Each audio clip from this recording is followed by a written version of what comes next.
So the whole point of this is to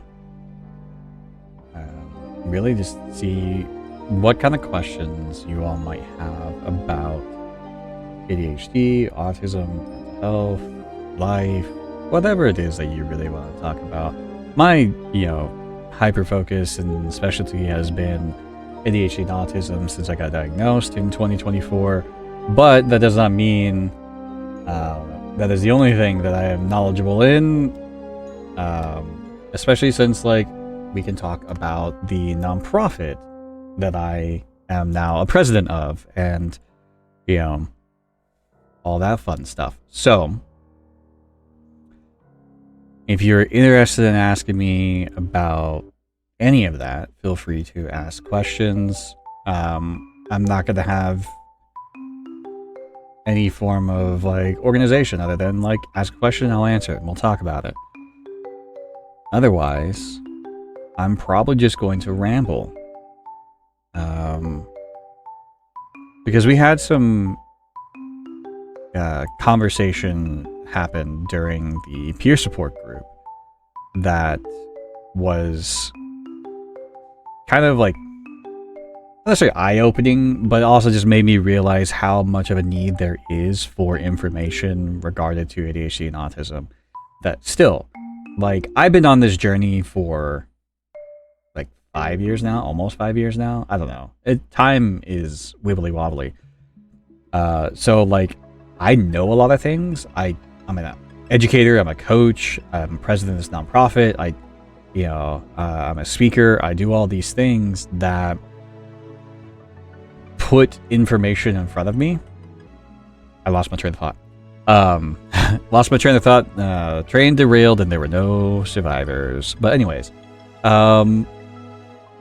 yeah, so the conversation that we had during the peer support group really kind of I guess made me realize how much of a need for information there still is, even though I've been on this journey for a long time.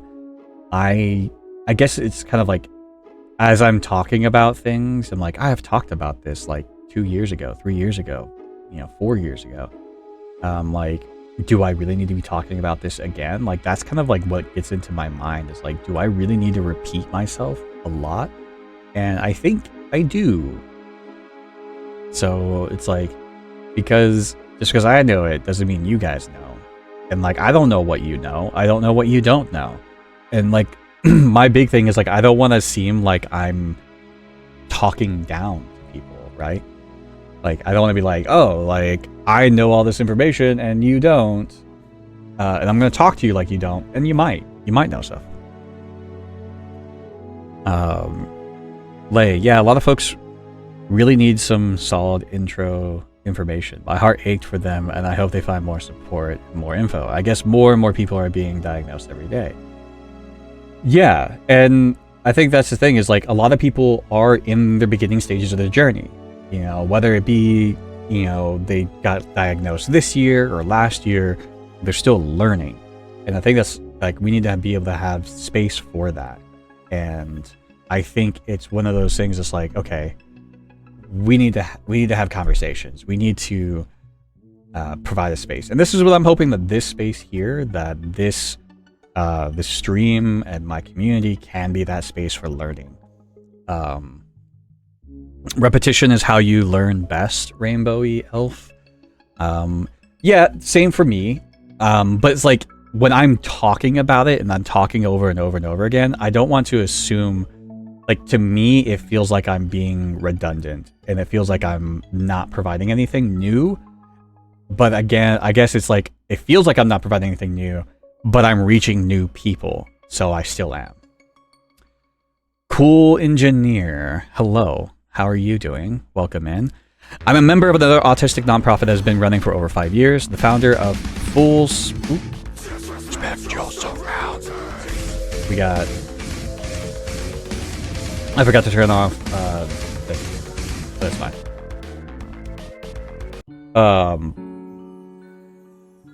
So, Cool Engineer. I'm a member of another autistic nonprofit that has been running for over 5 years. The founder of Full Spectrum Agency for Autistic Adults, Katie Oswald, would love to talk to you about her advice and wisdom with nonprofit work. If you want to like DM me on Instagram or on Discord, like if you want to join my Discord channel, or you can DM me on Instagram, Cool Engineer, I would love to talk to them. And yeah, so the thing about our nonprofit is we are focusing on the dual diagnosis because there are not a lot of resources out there that are specifically talking about the dual diagnosis experience. So that is something that I find a great need and value in, because there's a lot of people that are like, here's the ADHD resources, and then here's the autism resources, and there's not a lot about like, what about the people that are dual diagnosed? But yeah, she could talk about DM me on Instagram. That's a great way to kind of like make those types of connections. But feel free to hang out and talk everything. But yeah, I would definitely love to talk nonprofit stuff, because I am pretty new at running a nonprofit, so I definitely want to learn as much as I can. Honest Raccoon. Constantly learning, not just about the diagnosis, but also myself. Yes, I am also constantly learning about myself and everything. So even though like I have this wealth of information about ADHD and autism, doesn't mean I know everything. So like, yeah, it's great. Oh gosh, I should probably turn off sound alerts. Hello, Pal Lady. Thank you so much for the resub, and thank you so much for the resub, Liz. Let me hold on. I will get to. I will read every single chat. So if it does take me a minute to get to you, I apologize. But if for some reason I do miss your chat, feel free to say it again. But don't spam, right? Like don't spam. I will get to it. But yes. You make content too that could be around when they have newbie series. Yes. I do have a YouTube. I have TikTok. So as far as a content creator, yeah, I've made a bunch of content actually. I have 100,000 followers on TikTok. I have 16,000 on Instagram. I have 42,000 on Facebook. I'm just starting getting into YouTube. YouTube is going to be my primary moving forward because the TikTok, Instagram, and Facebook algorithms are pretty poor, and there's a better chance for success on YouTube than there are those. But I have made a lot of content in the past 4 years. Like that's actually how I got started, was making content. So you can find me all over the place, and I also am on Threads constantly. Like I'm Threads everywhere. Lala, it is incredibly difficult when all of the official medical-based info for ADHD is all based on children with one tiny paragraph of teens and absolutely nothing about adults. Yeah, we are very much behind on a lot of information and resources for adults. A lot of research in the past has been on straight white males, so there's a lot of intersectional need when it comes to other types of communities. There's a lot of stuff out there that just isn't like that doesn't make sense. There's a lot of need for a lot of different things. There's the stuff that is out there is either outdated or is definitely lacking in fully fleshed out information. And yes, you can DM me on Discord.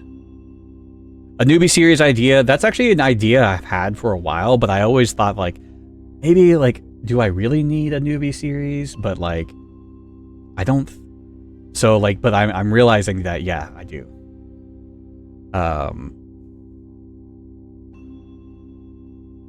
And Jesse, yes, we're just asking questions tonight for now. Needed the headbang. I'm glad that you needed the headbang. A lot of the support is also directed to parents of children instead of to us. That is 100% true, Honest Raccoon. There's a lot of like, especially when it comes to autism, it's like either the autistic child or parents of the autistic child. And there's not a lot of support for adults with autism. And I should say autistic adults, not, that's a little language thing, right? Because that's actually something that we can talk about a little bit when it comes to are we using identity first language or person first language. I'm always on the idea of person first, if I'm doing this correctly. Sometimes I get them swapped, where it's autistic person. No, that is identity first language. There we go. Autistic person. Person first would be person with autism. The reason why I'm like I personally use identity first language is because like autism is not something that I can just like carry. I'm not like holding on to my autism, you know. It is a part of who I am.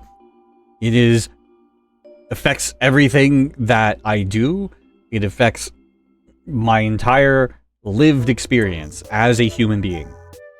So I am an autistic person, not a person with autism. And so that's something that like to be aware of, like for your own use. Like a lot of people are going to be different when it comes to like how they want to use their language, but the reason why many of us are going with identity first is because it's not something that we can like put down. It is something that is very much ingrained in who we are and a part of our identity. Liz, someone mentioned that some neurodivergent people have a stronger reaction to injustice than most neurotypical. I've never thought about it and I hadn't heard of it before. So yes, and I do want to do, I'm going to specify some things too. And I know why you use the word neurodivergent, but I'm going to bring awareness to the language I'm using because it's very purposeful. When I'm talking specifically about ADHD or autism, I will never use the term neurodivergent in reference to specific experiences, because the term neurodivergent means a lot more than ADHD and autism. It is schizophrenia, it is OCD, it is Tourette's, it is bipolar disorder. So when we say neurodivergent people have a strong sense of justice, that technically is incorrect, because it's ADHD and autistic people have a strong sense of justice. Not to say that people in general cannot have that, but there is a portion of our experience that has an increased sensitivity to injustice. So that is true. When it comes to ADHD people, that sense of injustice can be triggered, and that can affect that person. However, typically, an ADHD person can have that trigger, but then kind of like put it in their back pocket, so to speak, and like go about their day. They can move forward. They can keep doing whatever they need to do. Typically, they're not going to get disrupted by that sense of that trigger of injustice. Autistic people, on the other hand, a lot of things that we experience as autistic people become habitual, and so that trigger of injustice needs a resolution of some sort before we can move forward. So that is like the big difference. While both experience it, the difference is in how it affects the person and like what is the need of support in handling that situation. So if you're getting triggered by something that you seem that is very like not justified, and like you just cannot let it go, like you can't just like drop it, that's typically because of the autistic experience. So like there is nuance there, but that is kind of like how you can differentiate those two. And when we are looking at the differences between ADHD and autism, especially when you look at the parallels of experience, it's the mechanisms in what is happening is the defining factor on how to support each person. So like an ADHD person struggles with executive functioning, an autistic person struggles with executive functioning, but the mechanisms in which those experiences are happening are different, so they do kind of require different support systems. So when it comes to someone who is dual diagnosed, it can be very, very tricky. It can be very difficult. It can be like, I don't know what's happening. Because sometimes it could be a dopamine issue. It could be like the thing is not interesting enough for us.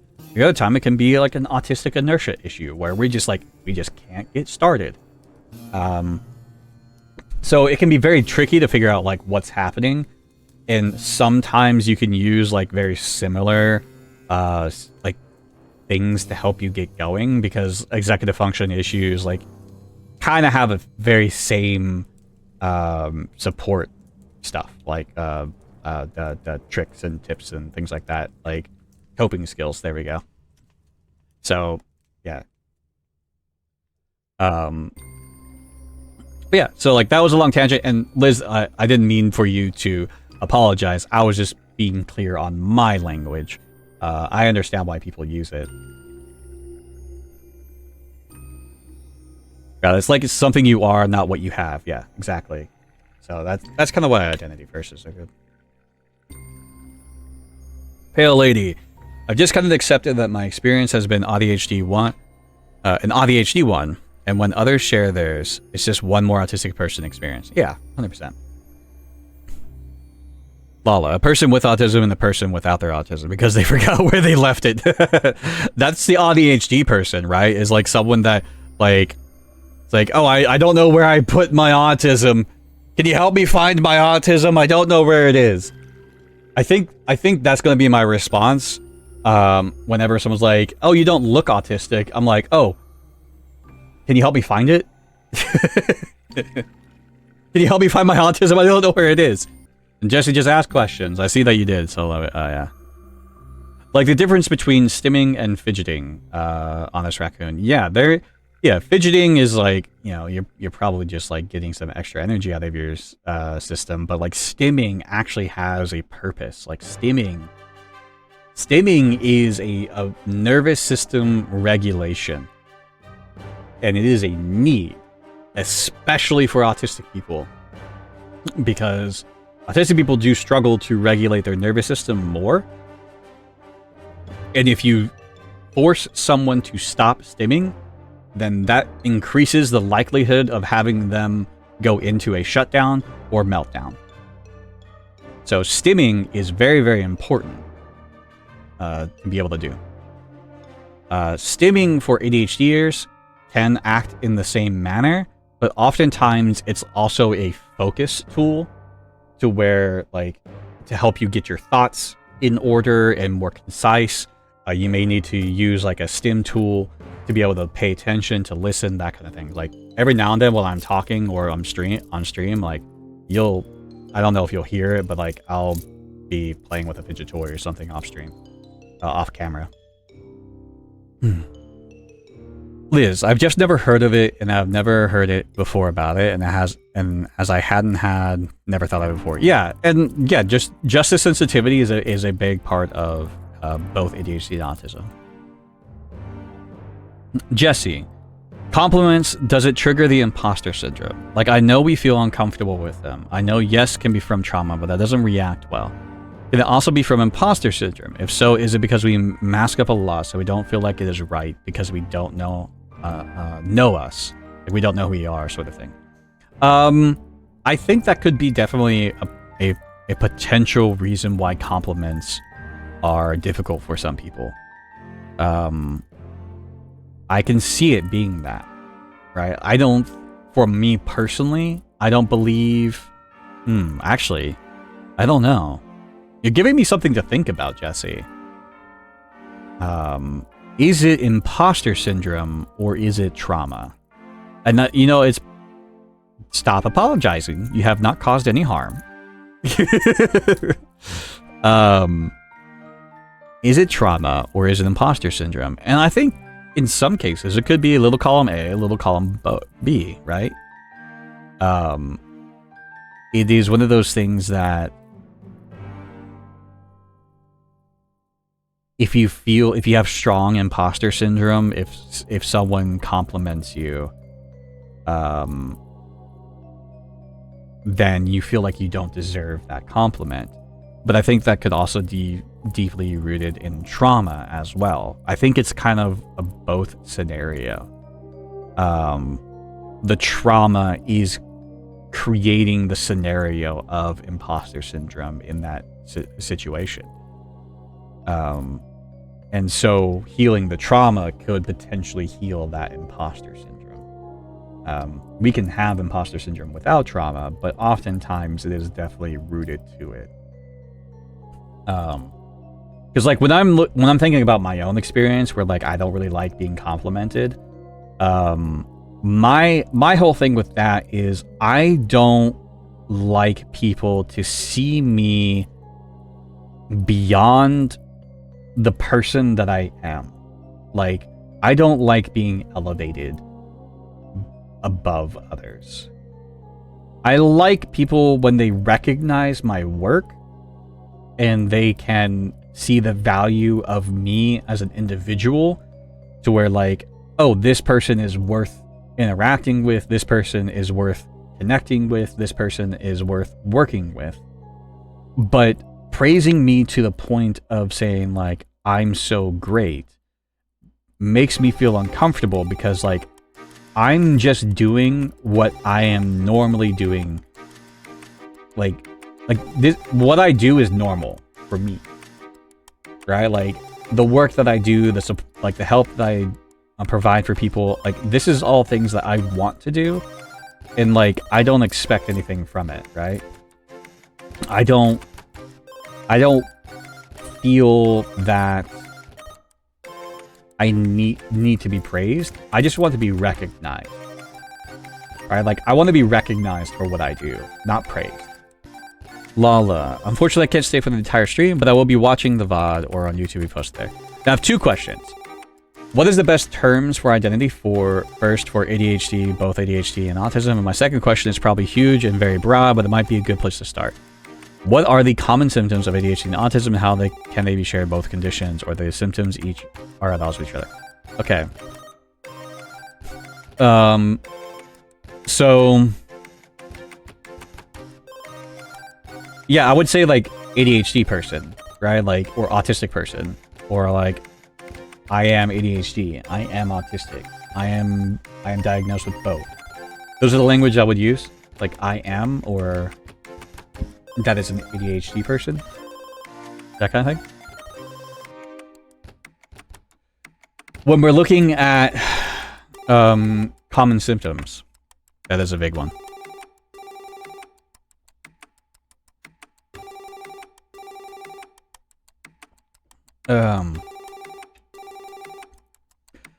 So there are no shared symptoms between ADHD and autism.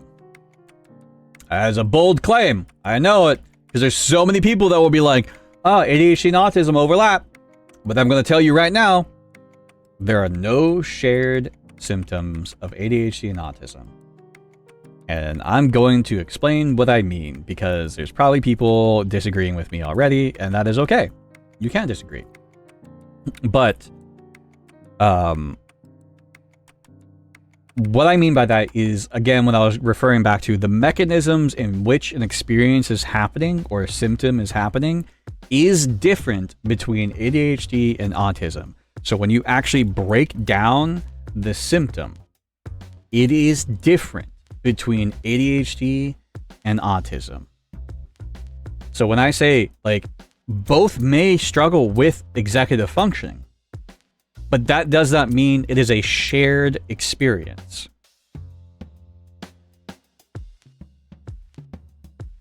So that is an important distinction, right? Because if we look at the DSM, which I know the DSM has its issues, but the DSM is a good place to start when we're looking at symptoms and the differences between ADHD and autism. Even science is like, oh yes, there are shared genetic components because when it comes to ADHD and autism, but they are distinct experiences. They are two different things. I will talk about this till I'm blue in the face. They are two separate things with two separate needs and two separate lists of experiences. So common ones for ADHD is the executive functions. which there are 8 executive functions that we are aware of, right? That we kind of break down executive functioning into these things. So that is like task initiation, memory recall, which is kind of funny that I'm forgetting about the other 6 right now because my memory recall is on the fritz. Task initiation, memory recall, flexible thinking, planning and prioritization, and there are others. So there are several. That is like the core of ADHD. That's not the core of autism, right? ADHD does have other things involved in it. Like there is the kind of like out of sight, out of mind experience. A lot of people will call it object permanence, but that is not 100% accurate.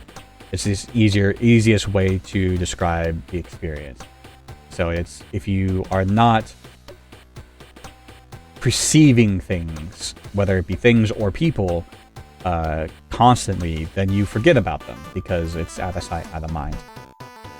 So that's like putting a pack of batteries in your drawer, and being like, "Oh, I need some batteries," and completely forgetting that you have batteries already, and you go out buy another pack. That's kind of the spirit. But with autism, there are social deficits when it comes to autism. There are some in ADHD too, but again, they're different. And so it is one of those things that like there's a lot of difference between the two. Yeah, I'm gonna move on because like there's more people. And hello, Killablum, how you doing?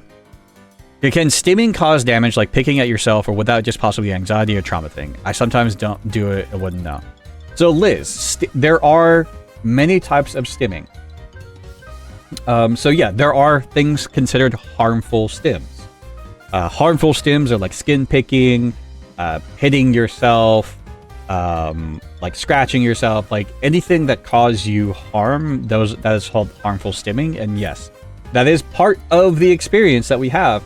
And those are things that we need to work on to try to like, okay, if we are constantly picking, how can we divert ourselves to another type of stim that is not harmful, but we're still gaining the regulation of our nervous system that we are seeking. So yes, there are harmful stims. On the Raccoon, I think it'd be both, but it also feels like autism communication thing. If I say thank you or agree, I'm being boastful and offending neurotypicals. Responding to compliments makes me anxious. Yeah, 100%. I agree. Pale Lady, I've wondered if the surprise and embarrassment from compliments comes from suddenly being aware of being perceived. Not for me, but I think that definitely is an experience in people. Like, I don't care. Like, I'm a content creator. I don't mind being perceived, right? Like, I am very much a person that is perceived, right? Like, I'm okay with that, but I know a lot of people aren't. And hello, Raz. Hello. And hello, Sanity. How you doing? Rasic. That, like, are you? I think that's how you pronounce the name, Rasic. Just joined Twitch after following on Threads. We chatted briefly about chronic pain and ADHD. Sorry. Oh, you're fine. No, hello. Welcome in. You're doing it fine. Chronic pain sucks. Yes. And hello, Autumn. Victim of derm, yes. Chews lips aggressively. Where's my pack of gum? Also heard one podcast that referred to harmful stimming as dark stimming. I mean, I guess if you want to be like extra about it and more dramatic, like, ooh, that's dark stimming. We do not go into the dark. You must come into the light. Do not go to the dark.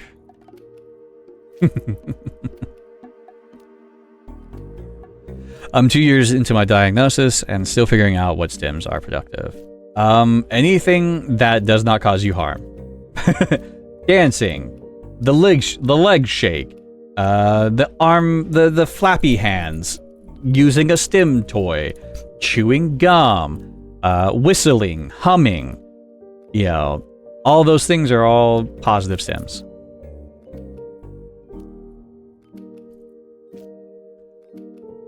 You'd be interested to hear a bit about ADHD and chronic pain. Yeah, we can talk about that. Chronic pain wants to go down to EDS rabbit hole? Yeah. More just the speaker's description. Yeah, that's, yeah. But Dark Side has cookies. Yeah. What kind of cookies, though? Like, I would imagine the Dark Side going like, we have cookies. Don't you want to come to the Dark Side? We have delicious chocolate chip cookies. And then you bite into it, and it's oatmeal raisin. The worst bait and switch. The most evil bait and switch. Yeah, we don't go to the Dark Side. Because they have oatmeal raisin cookies. How do you call a professor if they are using harmful language? That is a battle that you have to choose if you want to make. Sorry, my name is Tim from New Zealand. Really enjoy your threads. Well, welcome in, Tim. Dark chocolate chip. Dark chocolate chip is delicious, though. When I noticed scratching on my own skin, leaving marks with stimming, I decided to never have long nails again. That is one way to prevent harmful stimming. Weird Wildflower. Hello, welcome in. It's the Dark Side that's raising you up. Callabome, you and I, we shared the brain cell there. Using ableistic language in their teachings, how do you call that out in a helpful and respectful way? We'll answer this and then we'll go into some chronic pain talk because, yeah, so that may not be something that you yourself want to do, but maybe, yeah, report it to ADA or bring it to like that department head's attention, being like, hey, I'm in this class and the professor is using this type of language, and you know, from my experience as a person who is ADHD or autistic or whatever, like that language can be very problematic. I would like to, you know, figure out like how we can address it. Like, go to someone that is an authority. Don't take on that battle yourself. Well, again, that would, yeah, I would still definitely go to like whatever the department head is and be like, hey, I'm seeing this language that is not really helpful. Can we talk about it? You know, and see what they do. See what happens. No chocolate chip one for me, please. Don't know why, as I like chocolate, but hunks of it. Chocolate chip is delicious though, man. Like I would do some very dastardly things for a chocolate chip cookie. That's all I'm saying. Like fresh chocolate chip cookies. Yeah, I would do some. Listen, as someone who can't have grapes or grape products, i.e. raisins, I have learned to never trust a chocolate chip cookie or any baked goods really. Ooh. That's the worst, right? Like, unless you make it yourself, you can never trust a cookie. I wouldn't, that's living terribly.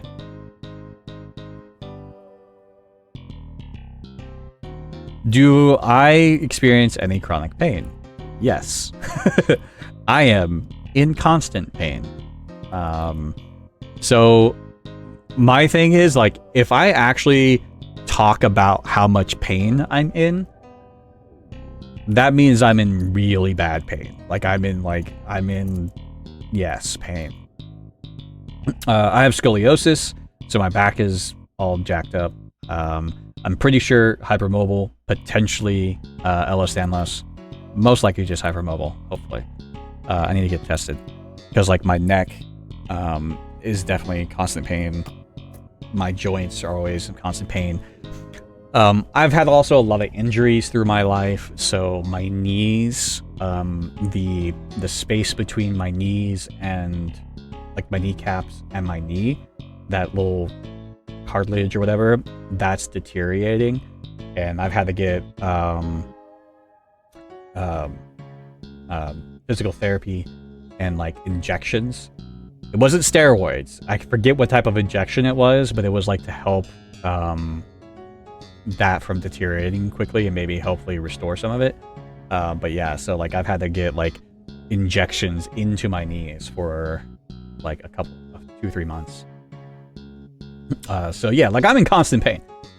So it is one of those things that I've just lived with pain for a long time. So I know, but when it comes to like chronic pain and like ADHD autism, hypermobility is probably one of the biggest things that we have to be careful about, which can also be related to Ehlers-Danlos syndrome.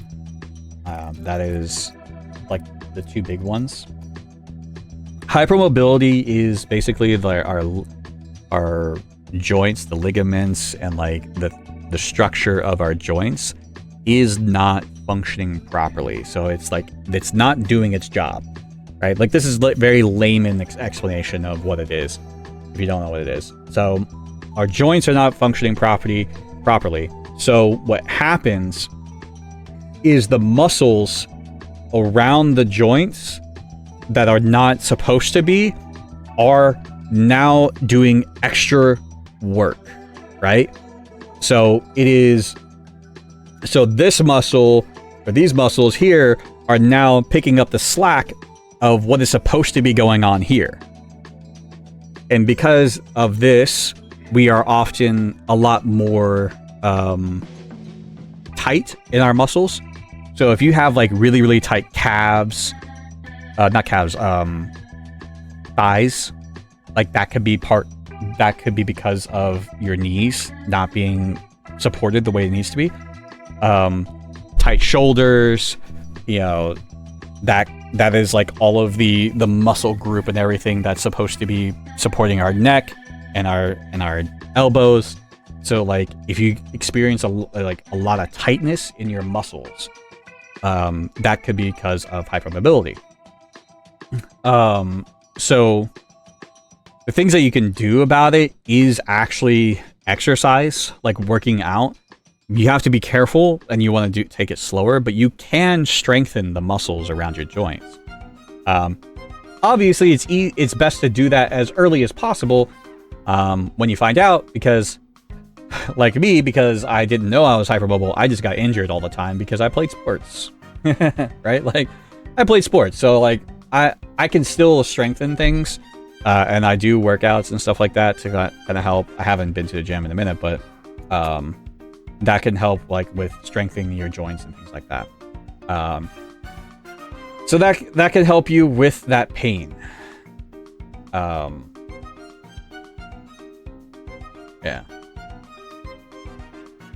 If you mention pain, your mom immediately is like, you need to go to the hospital. That's a lot, Kellabomb. I'm starting my EDS journey this Thursday. Fingers crossed I don't have to constantly defend myself. Yes, hopefully you do not have to defend yourself.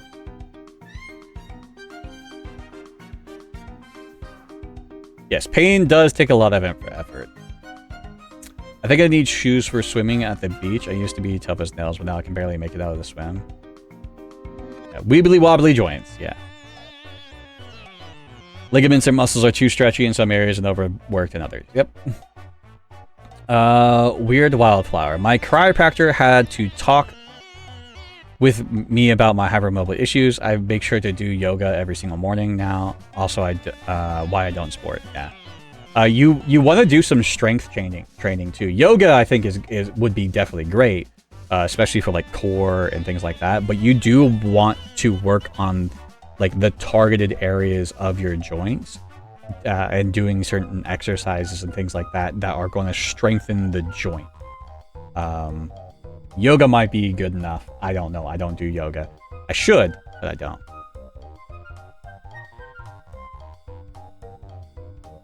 I've developed a chronic pain condition in my early 30s. Scans over the years have shown nothing wrong. Wasn't diagnosed aware of AuDHD until 1 year ago. I'm wondering if masking so hard stressed my body out and contributed to it. I would look into Ehlers-Danlos syndrome. I would look into autoimmune disorders. I would look into PMDD. I would look into, let's see, what are the others? Like hypermobility. Stress can affect the body. And we struggle to regulate our cortisol levels, which is a stress hormone. So like there's a lot of things that can contribute to chronic pain, for sure. My mom used to laugh and call me her Jenga tower because I wouldn't do some just joining randomly walking. Yeah. That's hypermobility. I always wanted to play sports, but I lost stamina and got really tired easily as a kid. Welcome back, Jesse. Yeah, if you easily dislocate your shoulder or any other joints, not a normal thing.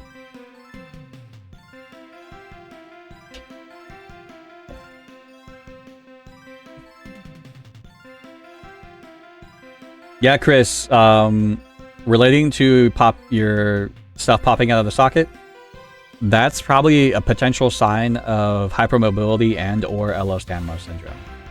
So, I have chronic pain from a fall where I broke my pelvis, and even though I know I have to exercise to help with pain, I sometimes, like right now, just mentally can't move. Like I'm terrified of going outside and I can't make up my mind to do anything, so I just lay here.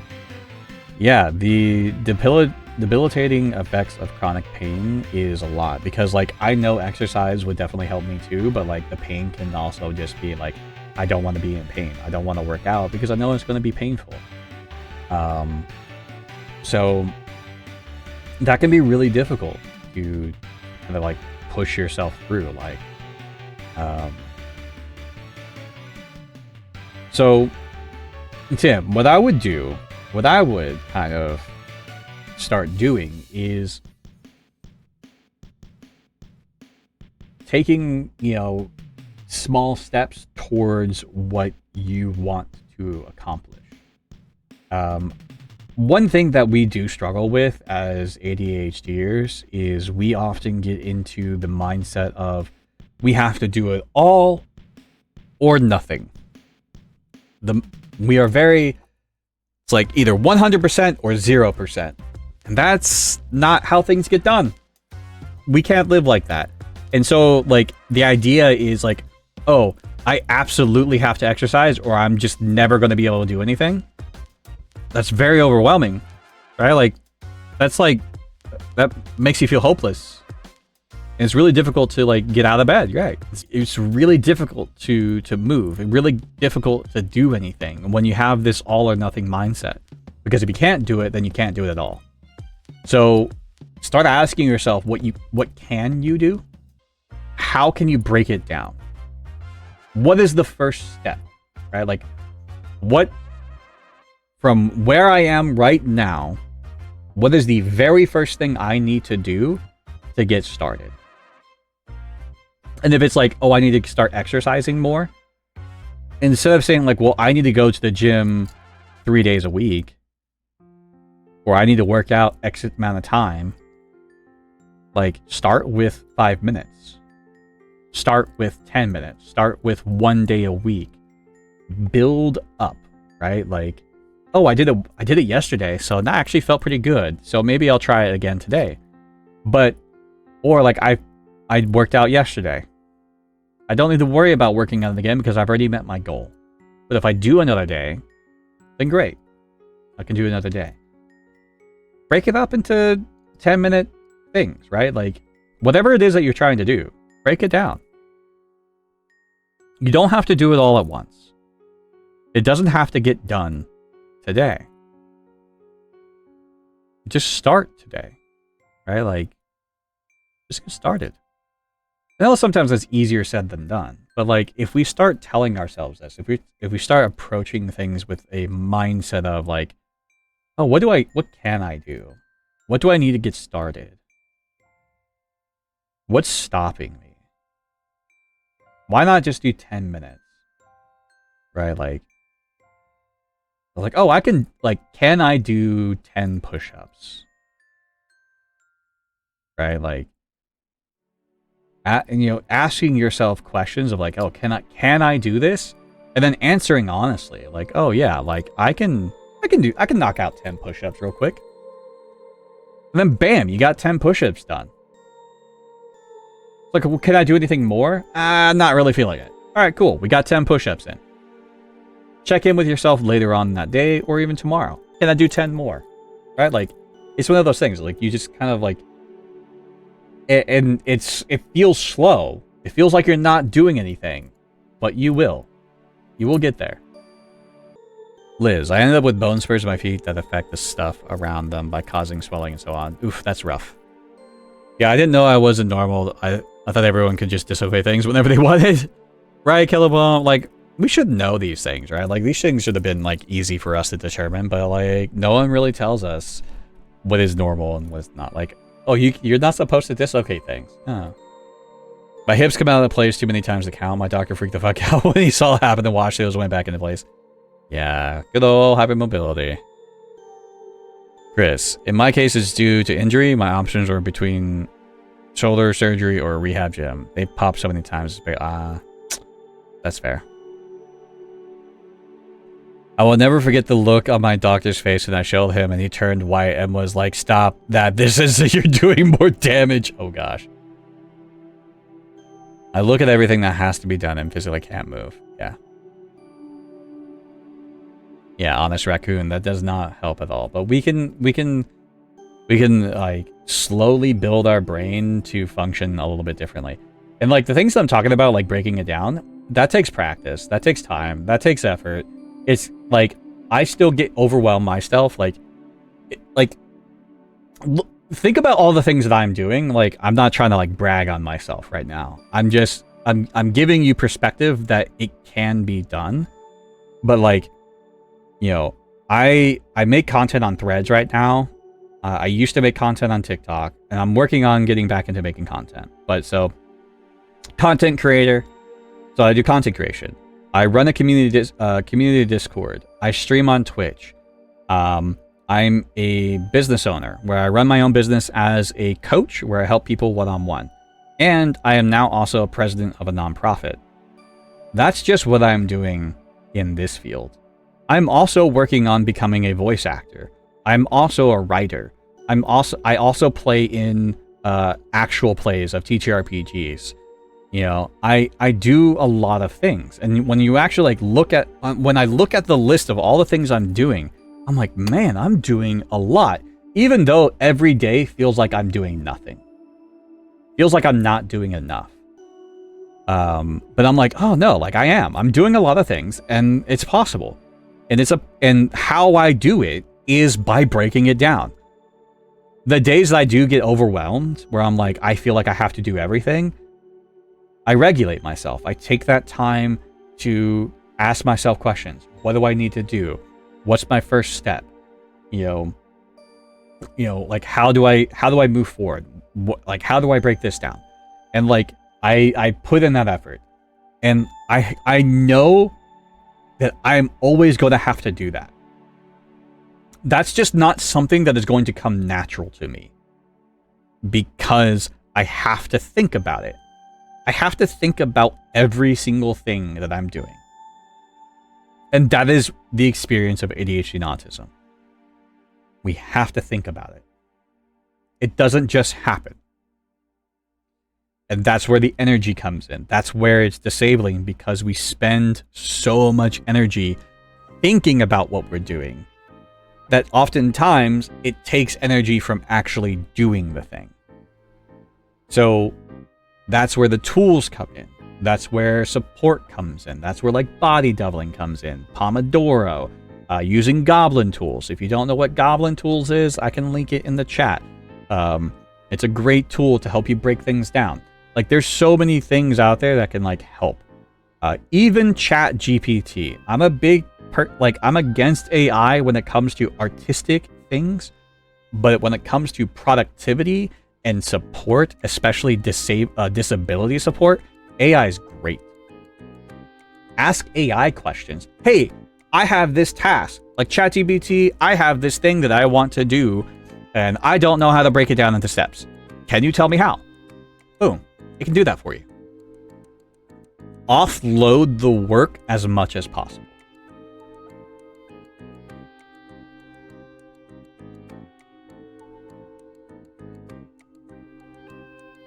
Weird Wildflower. Honestly, I'm only 31, and people don't really get that sometimes. I get that, ooh, you're young, you should be able to do that. If something pops or hurts, you're too young to feel that kind of rude and embarrassing. I'm sorry that you go through that, Wildflower. Because pain does not, like, your age does not dictate your pain, right? Like, if you experience Ehlers-Danlos or hypermobility or for those that menstruate, PMDD, or if you have an autoimmune disorder, if you have other things that might contribute to your life experience, like, it's not dictated by your age.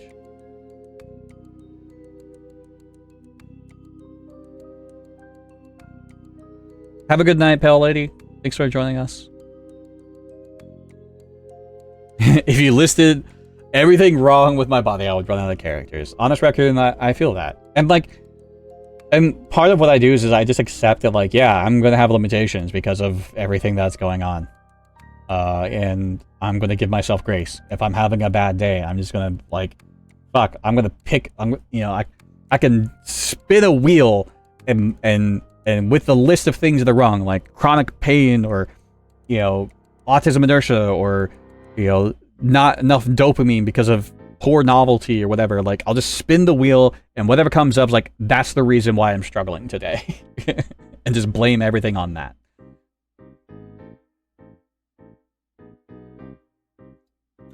You can ask whatever you want, Jesse. Hello, Caitlin. You're late. That's fine. The goblin thing. I will link goblin tools.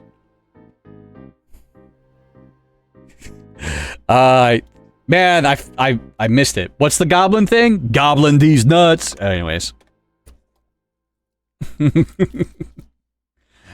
Set it up. My brain wasn't in troll mode. It was in support mode. And so my goal for the stream too is to post it to YouTube. I also want to, like, break it up into different segments and things like that. So and clip it and things like that. This pot is not black, just navy. It's dark blue.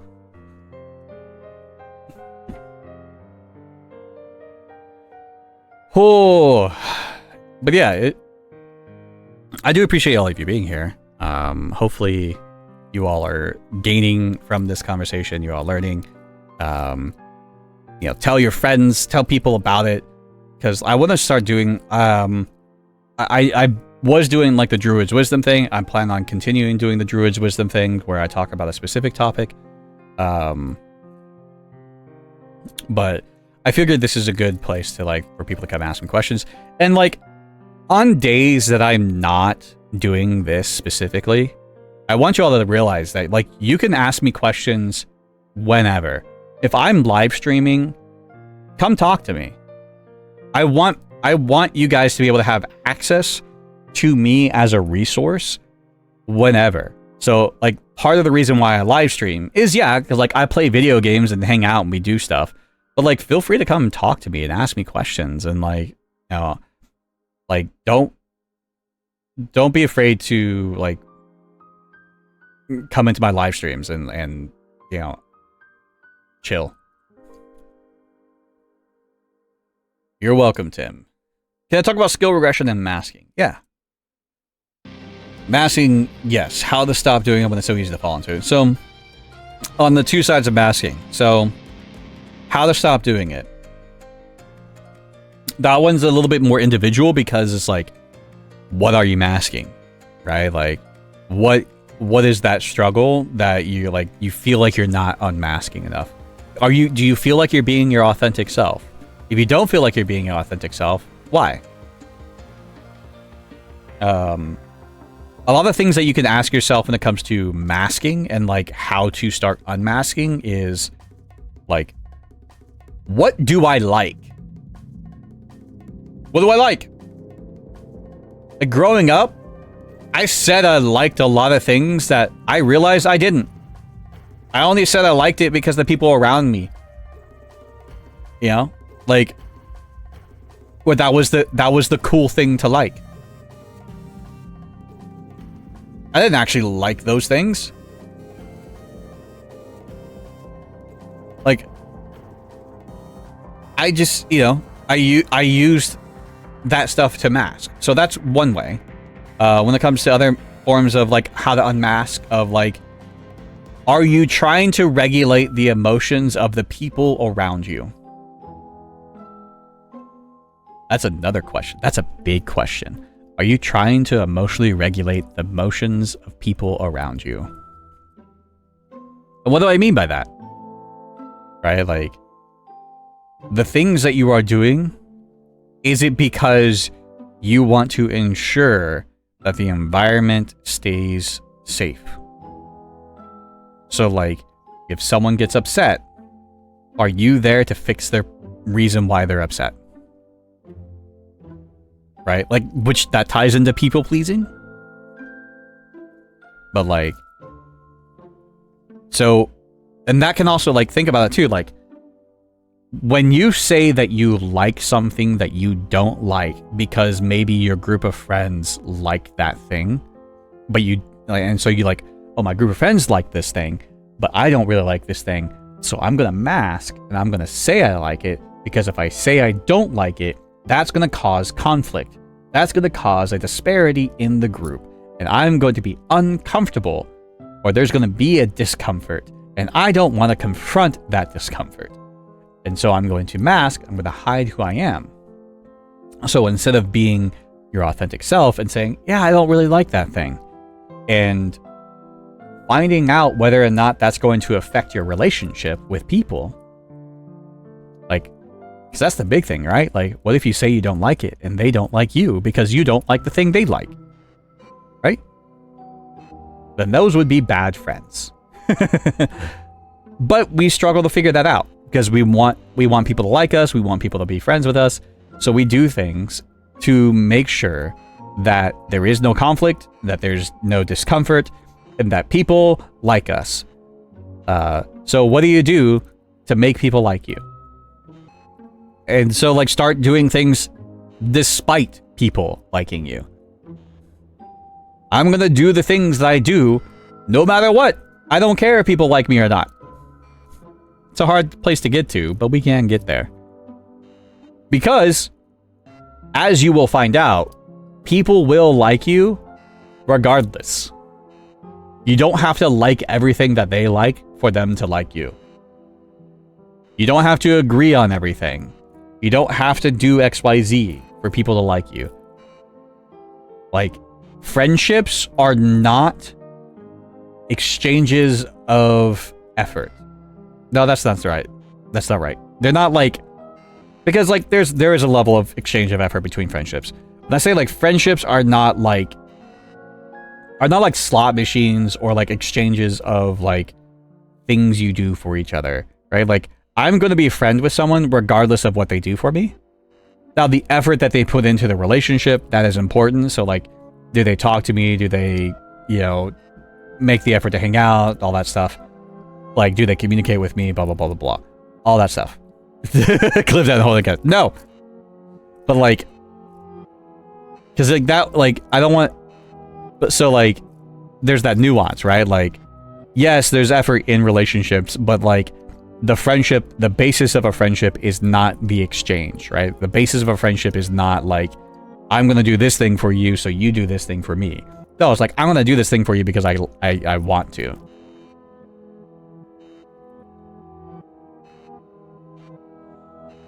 Now, skill regression, and I'll get to your question to Jesse and Wildflower in a moment. So when it comes to skill regression, that one's a big one. That one's a hard one to deal with because sometimes you do not regain the skill that you once had, or sometimes you get to a certain level of the skill that's lower than where you used to be. And sometimes you regain the skill completely. But skill regression can come from unmasking and come from burnout. Burnout kind of forces you into unmasking because you stop having the energy to mask. Like, if we really think about the COVID pandemic, right? COVID really opened the eyes of the people to a degree of, oh, I'm burnt the fuck out. Oh, I'm actually ADHD. Oh, I'm actually autistic. Like, COVID did a lot for us. As terrible as COVID was, it made people realize their limitations. And it, like, when people started getting burnt out and like struggling, people stopped masking. And so like new norms started developing, new things. Like society changed because of COVID. And that's in part because people stopped masking. But that's also because people stopped masking, people were burnt out, skill regression happened as a collective. And on an individual basis, people were just not able to do the things that they used to. And we have to rebuild those. We have to figure that out.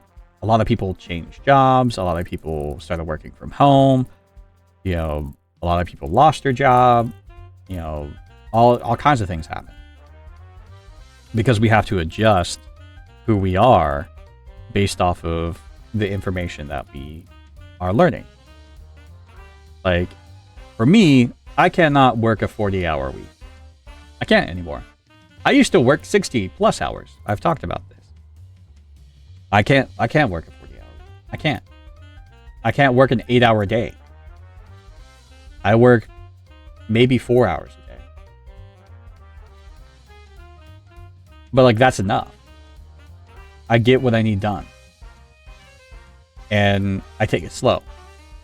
I realize the pace at which I'm going to do things is going to be much slower than others. But it's going to get there. It's going to get to where I need it to be. It's stressful because I need things to be a little bit faster, but like, if I push myself too hard, I'm going to burn out and crash and can't do anything at all. So the trade-off is like, I'm going to pay attention to my capabilities. I'm going to pay attention to my needs. I'm going to pay attention to all these things so I can actually keep going. Right? I can keep moving forward.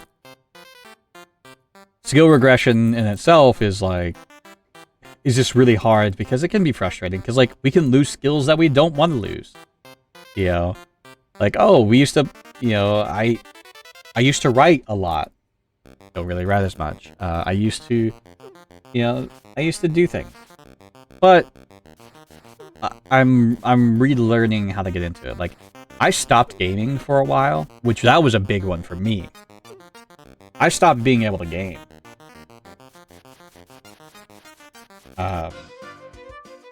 And gaming is a big thing for me.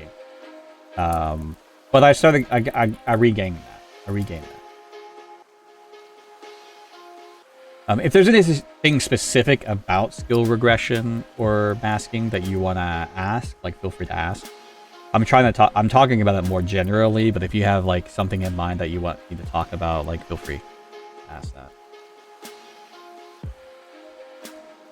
that. So Jesse, so don't know how to ask, but going to try my best. How do we stay present in the moment during the play part and stay in the moment of, you know, my mind wanders so much because all the thoughts and stuff that I can't stay in the moment and enjoy. How can I help reduce that? That is a very common experience for people with ADHD to struggle to stay in the moment when it comes to intimacy, right? Intimacy can be very difficult for us because we need novelty, because we need interest.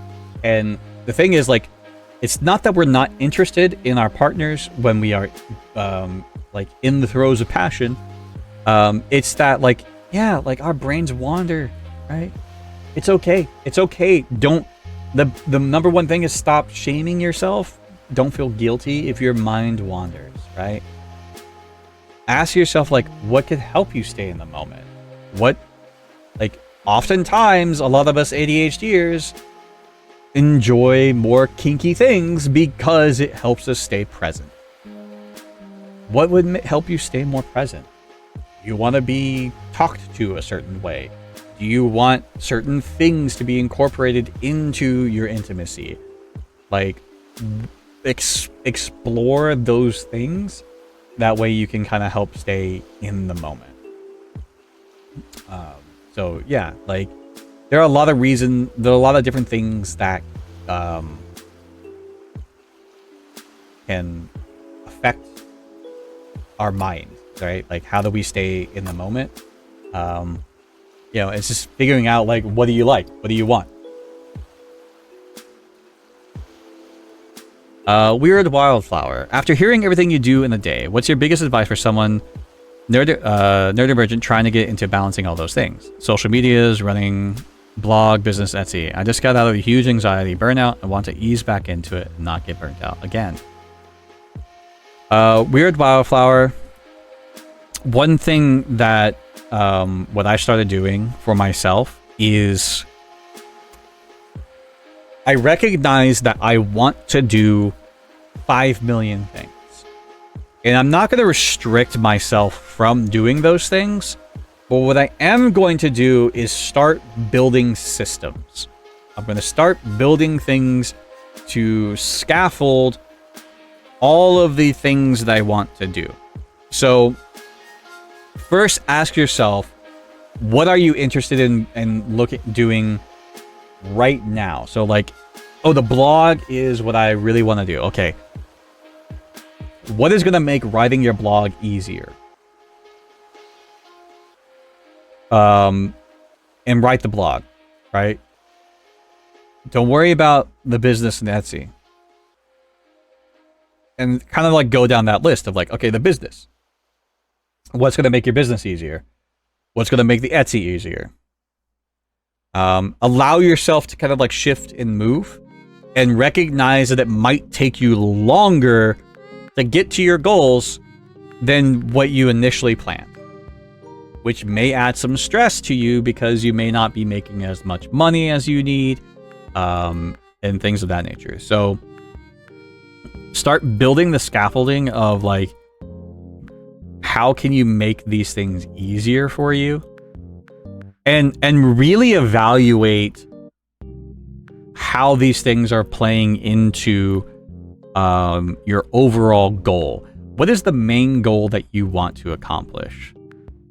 So for my main goal is I want to be a professional, like public figure, right? Like I want to be a public figure. I want people to know who I am and what I do so I can better support people. I want to help people. And for me to be able to help people and do everything that I want to do, become a public figure is one of those things. So how do I get there? What is the trajectory for me? And part of that is doing a nonprofit, is the coaching, is the content creation, all that. But like right now, I have not been focusing on content creation because I've been burnt out on it, and that's okay. But I'm gonna get back to it, right? Like I'm gonna get back into it.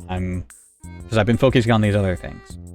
So it's like figuring out the ebb and flow of your brain. My focus has been on the nonprofit, on the community, on threads, because threads threads is easy for me to make content on. It's not video content, so I don't have to. Video content is harder for me because like I have to make sure that I look presentable. And yeah, like, and the number one thing, because I will say this, I'm not doing it alone. I have support now. I was doing it alone, and when I was doing it alone, I was burning out. But now I have people that can help me. I do a lot of things still. I still do a lot. But like, where can you find support? Ask for help. Asking for help is important, right? Asking for help. It's one of the things that like it can take. But yes, take your time. Start working on that all or nothing mindset. Start utilizing tools that can help you break things down. Track your progress. using Goblin tools or breaking it down yourself through like Obsidian or another app or something like that.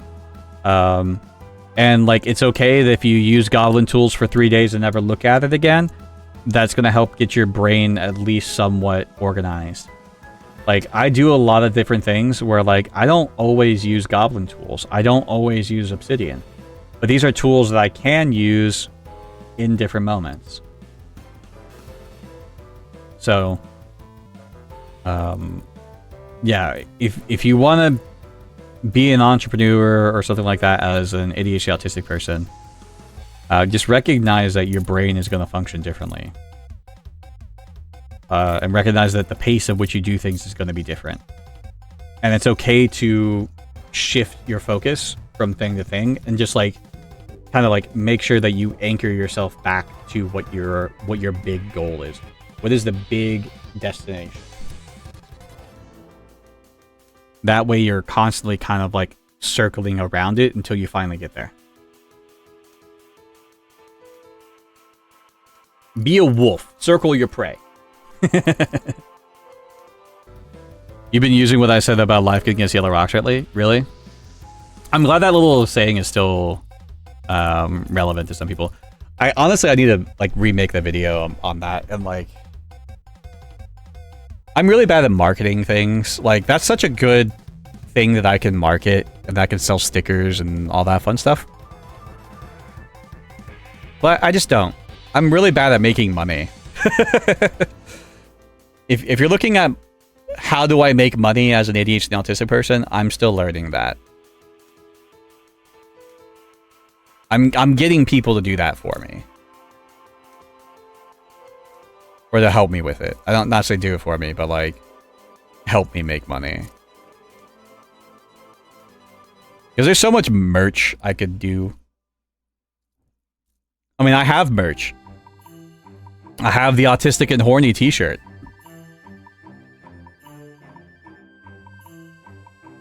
Do I miss a lot of appointments? I don't. I mean, every now and then I do. But yeah, it is a common experience with ADHD. But I use a calendar. I use Google Calendar, and that's if it's not on my Google Calendar, then yes, I will miss it. But as long as it's there, I'm good. But yeah, Jesse, yeah, when it comes to intimacy and things like that, like, I would not... Like, the first thing is acceptance, is like, it's okay that you get distracted. Katiosaurus is also a good resource for that kind of thing. I don't know where her content is now. I think it's on YouTube. The Katiosaurus is a sex educator for ADHD specific. We've covered a lot of information, and I'm hoping that this is something that you all have been enjoying and finding value in. So, how do you give appropriate without making them feel like you're putting them on a pedestal?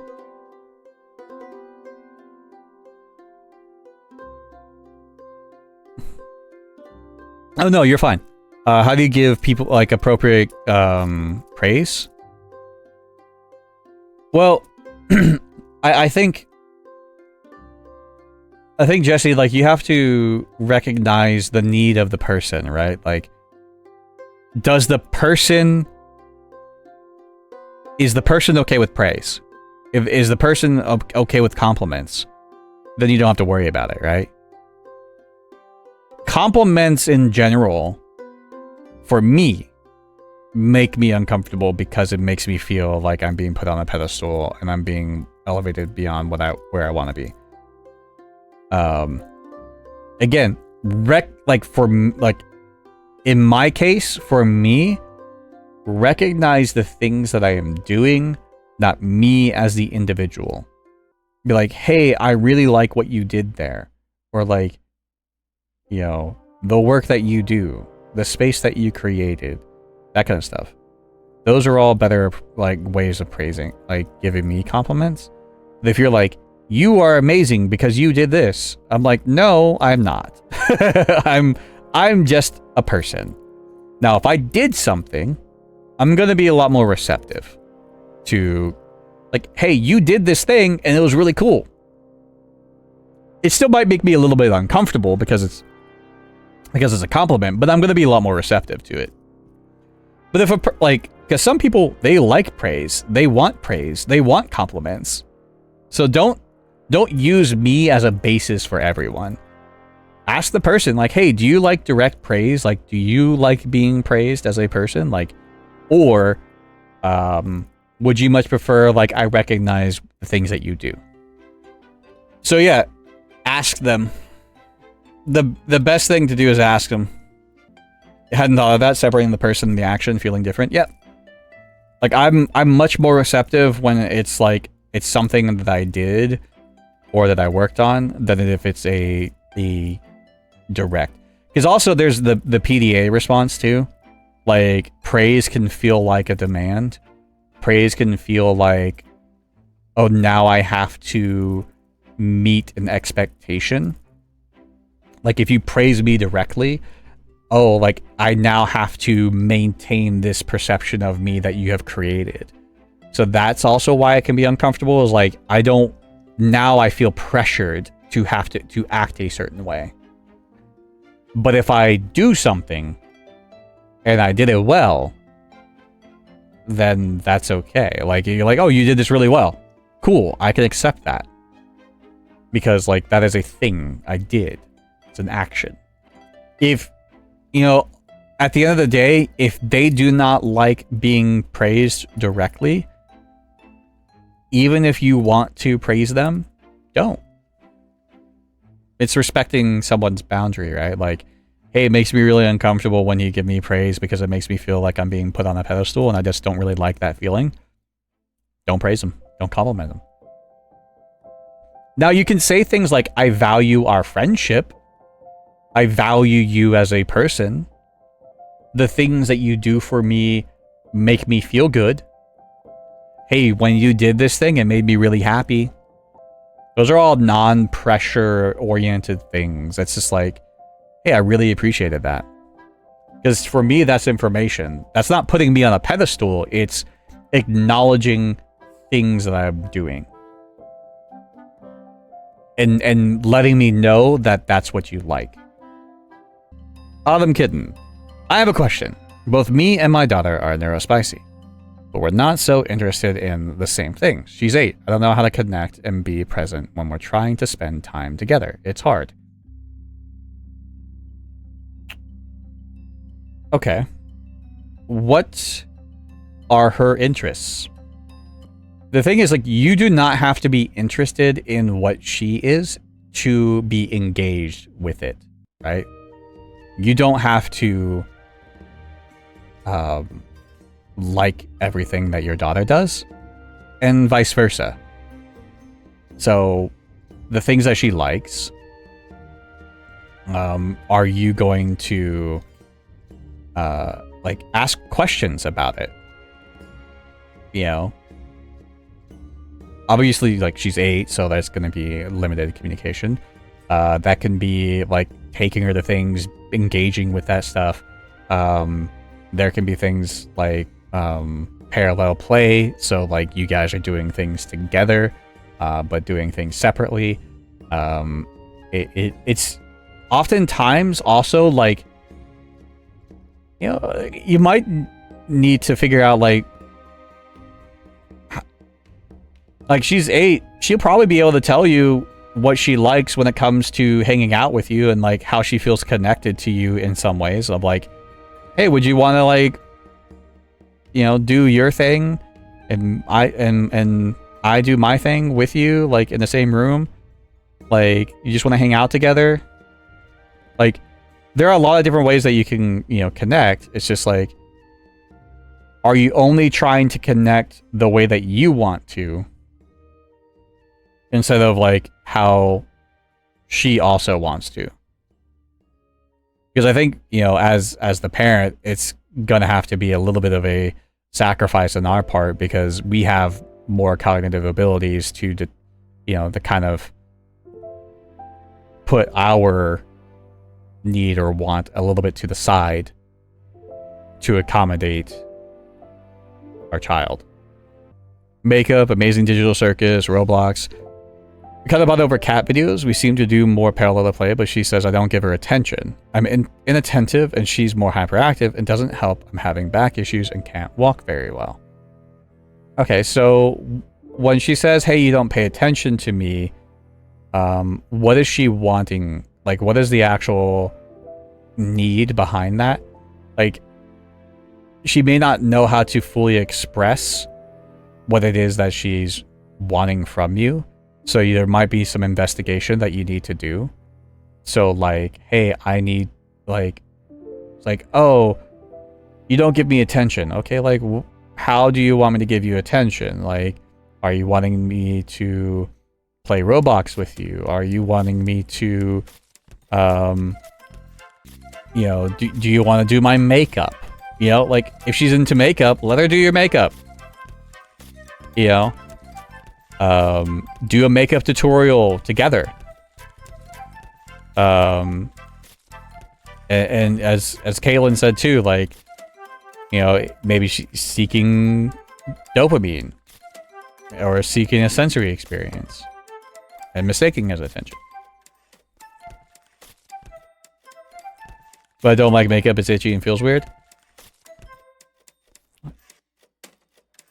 I understand that, Autumn. And unless it's a actual, like, this is kind of like one of those things is like, okay, it's our needs as well. Like the sensory issue that we experience with, you know, for you with makeup, I understand that's probably not something that you want to experience.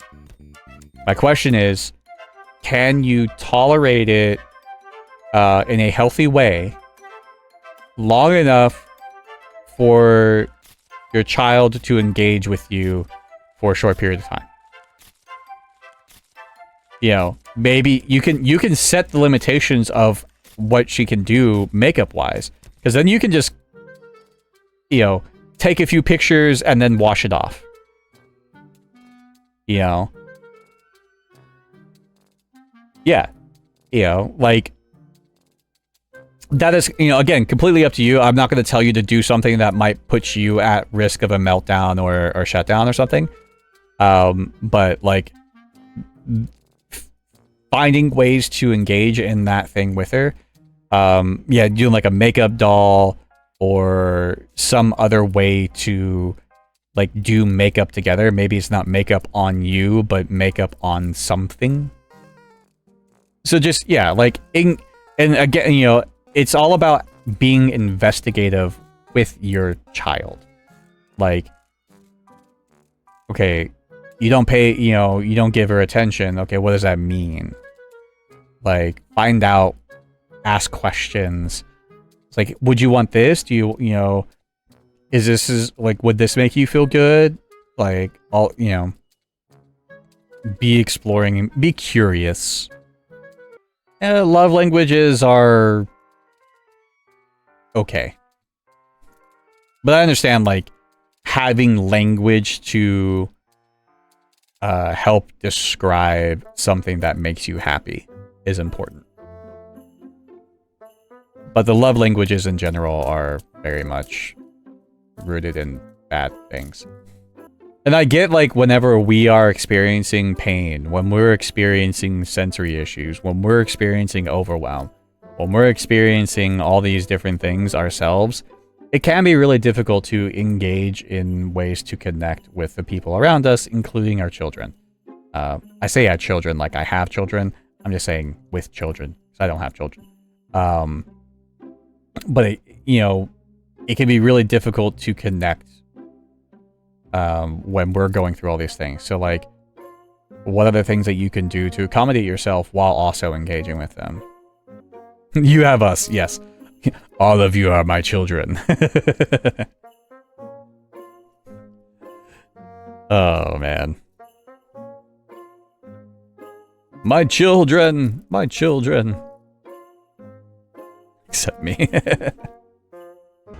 Because I like movies and she can't sit still for them. I'm not a big fan of Roblox, but could definitely set a time to try it out. She likes Brookhaven and the Digital Circus the most on there. Yeah, so like, you're probably going to have to find some compromise on what you like. because children are going to like things that we probably find insufferable. But,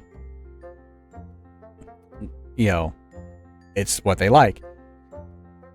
And this is a little trick that you can play. Like, I have nieces, and you know, I did date someone with a 3-year-old for almost 2 years. So like, I have some very small experience.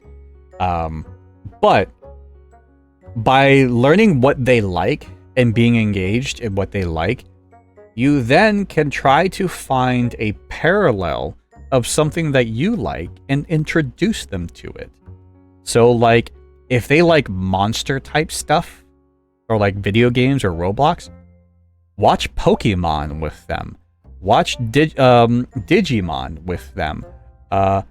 Like, find things that you know you can tolerate or you actually kind of like, especially if it's like your childhood stuff, and then introduce them to it. See what they think. I know you said it's like she can't like sit still for movies, but I don't know. Just like introduce similar things. If they like video games, what other kind of like gaming stuff can you do with them? Like maybe like a Stardew Valley or something, you know? If she likes movies but can't sit through them and then give me stuff to do physically do, yeah, like parallel play with movies. Duct tape hits with sitting still. That's what my parents threatened me with all the time. Relationships, all sorts of, is about meeting in the middle. 100%. Yeah. My 12-year-old and I have an unspoken agreement. He'll talk to me about the video game he played with his friends. I'll listen for a while and even ask pertinent questions. Then I'll forget everything about that game within an hour. He's fine with it. He's just happy to have someone to talk to. And that's usually all children want, is like someone to talk to about the thing that they're doing. And be engaged with it. Like, you don't have to like it. You do not have to like the thing that your children like, but you do have to engage with it. She tries and gives up too easily. Sounds like someone with ADHD. So, like, that's actually a great teaching moment. That's a great teaching opportunity of, like, hey, I know this is really difficult, and I know you want to give up right now. So let's explore that. Like, why are you wanting to... Like, what is making you feel like you want to give up right now? Is this too hard for you? Do you not understand? Like, are you struggling to understand this thing? Is it something that you're just not having fun with? Find out why they want to give up and teach them how to not give up. Now, if they're just like, I hate this is making me unhappy, then yeah, then don't push it.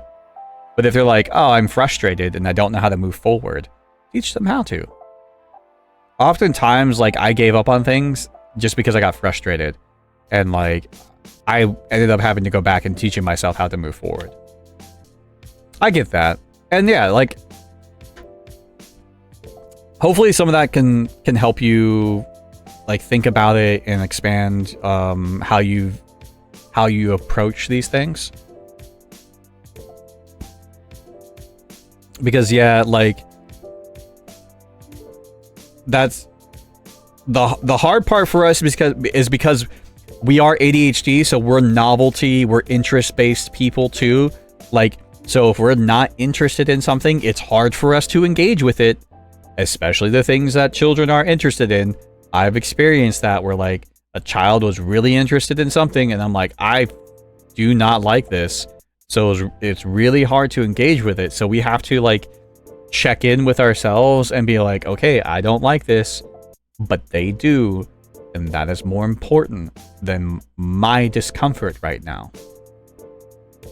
Because we know how to, like, we can still learn how to regulate. We can still learn how to manage our own selves while we are in that discomfort. Like, we can make those little sacrifices. You know, but we have to be aware that we're probably going to have an just like immediate knee-jerk reaction to, like, I don't like this. You're like, wait, I'm gonna settle down. I'm gonna regulate, and then I'm going to engage. That is about all that my brain can handle for tonight. when it comes to this. I don't know if this is going to be a weekly thing.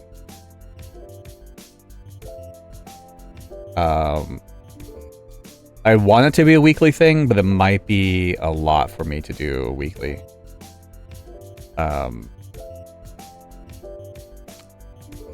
So I'm gonna say like bi-weekly, but I might do it every week. I don't know, we'll see. Once you find a reason, it's easier. My kid talked to me about games I'll never play, but that kid is always so calm and mostly silent, so seeing him excited about something feels great. It's the only thing motivating me to listen. Yeah. And that's good. Finding that reason. This has been great. I love the topic hopping. I'm glad that you enjoy it. I talk out there for Stardew Valley. I was thinking about trying to figure out a way to get the money for PC Stardew and not PC Stardew. I love Stardew and we would love to play it with her. Oh, you switch? Yeah. Yeah, like that could be a good compromise. Is finding games that you guys can play together, but you like parallel play it wise. Yeah. And there's a bunch of cozy games out there now. Like the cozy game genre is definitely starting to take off. I posted one recently about frogs in the video game channel. Dude, not dumb. That's fine. I was like, you can see what you can dom. Oh, hey-oh. Sharing video games in any way is happy times. 100%. I really enjoy sharing video games. That is one thing that I actually want to do as a community is play more video games with you guys. So if you guys have Fallout 76 or if you have Diablo 4, we have a Minecraft server. Unfortunately, the Minecraft server that we have, we don't want children on, so it's an adult Minecraft server. But yeah, so it's Fallout 76 is a lot of fun. I enjoy it. They're about to do another like DLC with it. They're doing a big update recently for Fallout 76. They're adding a new area. I'm not like super far into it, but I do enjoy playing it. So, but before you guys run away, we are gonna raid out because we'd like to do that. I have Diablo 4 since it came out. I haven't played yet. No, dude. I just finished the battle pass for this season, and the season goes until August. So I already finished the battle pass, and I'm level 80. I'm like level 80 now on my sorcerer, and I started like what 2 weeks ago. We are going to raid. No problem. Yeah, I think I can do this weekly. I think I can, but I don't want to commit to it just yet until I feel better, more confident. But yeah,